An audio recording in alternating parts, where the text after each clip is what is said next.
मनसे अध्यक्ष राज ठाकरेंनी 48वा वाढदिवस साजरा करण्यासाठी केक कापला खरा, मात्र त्यांच्या वाढदिवसापेक्षा केकच जास्त चर्चेत राहिलाय। कारण MIM पक्षाचे अध्यक्ष असदुद्दीन ओवैसींचा फोटो असलेला केक राज ठाकरेंनी कापलाय।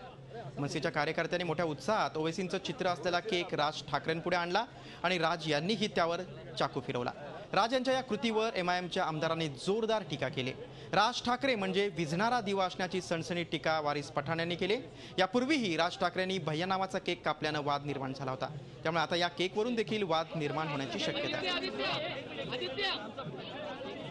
ये केक के पीछे मनोभावना ऐसी है, ये आदमी के अंदर चर्बी कितनी है वो आपको सबको पता ही है। इसके चर्बी के खातिर ये मनोभावना हम यहाँ पर व्यक्त कर रहे हैं। और इसका चर्बी ये केक के कटने से थोड़ा बहुत उतर गया तो ठीक है, नहीं तो अपना मनसे स्टाइल से उतार देंगे।